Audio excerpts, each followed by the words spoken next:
கொடுத்திருக்கிறார், உங்களுக்கு ஒரு ரூபத்தை கொடுத்திருக்கிறார். உங்கள் ரூபம் இப்போ என்ன செய்கிறது? வேறொருவன் ஆட்சி செய்து கொண்டிருக்கிறார். உங்கள் ரூபத்தையும் உங்கள் சாயலையும் யாருக்கும் ஆட்சி செய்திருக்கிறார்? வேறொருவன் ஆட்சி செய்து கொண்டிருக்கிறான். உங்களுடைய ரூபம் மாற வேண்டும், உங்களுடைய சாயல் மாற வேண்டும். அதுதான் மனம் திரும்புதல் என்று சொல்லப்படுகிறது. எப்படிப்பட்ட மனம் திரும்புதல்? தேவன் யார் என்று புரிந்து கொள்ள வேண்டும். தேவன் யார்? 2 கைகளையும் பிரித்து சொல்லுகிறான், தேவனே, இஸ்ரவேலின் தேவனே, வானத்துக்கு மேலே உமக்கு ஒப்பானவர் இல்லை, பூமியிலே உமக்கு ஒப்பான தெய்வம் இல்லை என்று சொல்லி வானத்துக்கு நேராக தனித்து நின்று ஜனங்களுக்கு முன்பாக நின்று ஒரு ஜெபம் பண்ணுகிறான்.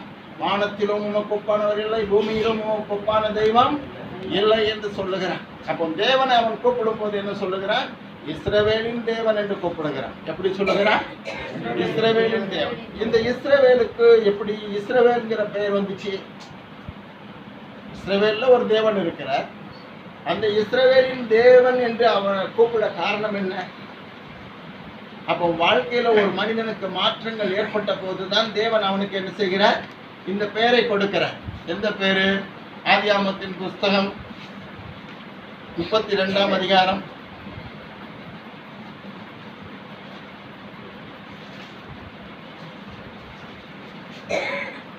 ஆதியாகமம் 32ஆம் அதிகாரம் பாருங்க. இங்க இருக்கிறதான ஒரு மனிதன் 23ஆம் வசனம் 32 23ல இருந்து வாசிக்க கேட்போம். அவர்களையும் சேர்த்து ஆற்றை கடக்க பண்ணி தனக்கு உண்டான யாவையும் அக்கறைப்படுத்தினான். தனக்கு உண்டான எல்லாவற்றையும் என்ன செய்துட்டான்? வெளியில அப்புறப்படுத்திட்டான். ஒரு யாக்கோபுன்னு ஒருத்தன் இருந்தாங்க.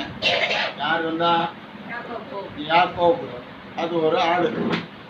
அந்த யாக்கோபுங்கிற அவன் பழைய பேருக்கு பேர் என்ன தெரியுமா? தந்திரவாதி. யாக்கோபுங்கிற பழைய பேருக்கு என்ன வாதி?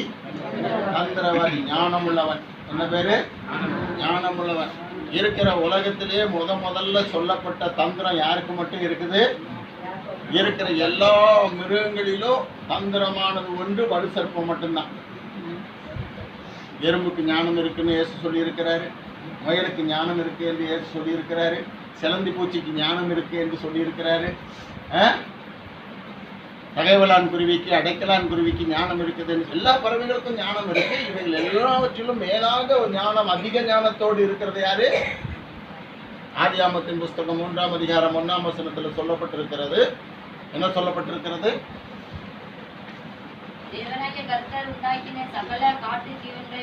சகல காட்டு ஜீவன்களை பார்க்கிலும் சர்ப்பமானது மகா தந்திரம் உள்ளது, மகா உபாயங்கள் உள்ளது, மகா வஞ்சனை உள்ளது, என்னது மகா ஞானம் உள்ளது என்று முதல்ல இயேசுநாதர் மனிதனை உருவாக்கும் போது மனிதனுக்கு இன்ன கட்டளைகளை கொடுத்த உடனேயே அங்க வலு சர்ப்பத்தினால் ஏமாற்றப்படுகிறான், வஞ்சிக்கப்படுகிறான் என்பதை தேவனுடைய திட்டத்தில் இருந்தபோது எது ஞானத்தில் அதிகமாக இருந்தது? வலு சர்ப்பம். என்ன இருந்தது? வலு சர்ப்பம். அருமையானவர்கள், இந்த வலு சர்ப்பம் என்கிறது தான் மனிதன் அநேக உபாய தந்திரங்களை தெரிந்து கொண்டான் என்று சொல்லுகிற சத்தியம். என்னது? தேவன் மனிதனை செம்மையானவனாக உண்டாக்கினார், அவனோ அநேக உபாய தந்திரங்களை என்ன செய்து கொண்டான்? தெரிந்து கொண்டான் என்று பிரசங்கியிலே சாலமோன் எழுதி வைத்திருக்கிறார். அருமையானவர்களே, இப்பொழுது இந்த யாக்கோபுக்கு பெயர் என்னது? மகா தந்திரவாதி. யாக்கோபுன்னா என்னது?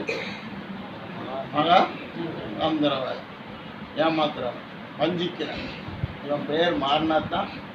இவன் பேரை மாறி தேவன் ஒரு பெயர் வைக்கிறாரு. அந்த பேருக்கு பேர் தான் இஸ்ரவேல். அப்ப இந்த இஸ்ரவேல்ங்கிற பெயர் வருவதற்கு இவனுடைய வாழ்க்கையில் இவன் என்ன செய்ய வேண்டும்? பாருங்க, இவன் வாழ்க்கையில சம்பாதிக்கிறான். 100 ஆடு இருக்குன்னா ஒரு ஆடை என்ன செய்யணும்? ஆண்டவருக்குன்னு எடுத்து வைக்கணும், கர்த்தருக்குரியதா பிரிக்கணும். இவன் என்ன செய்யறான்?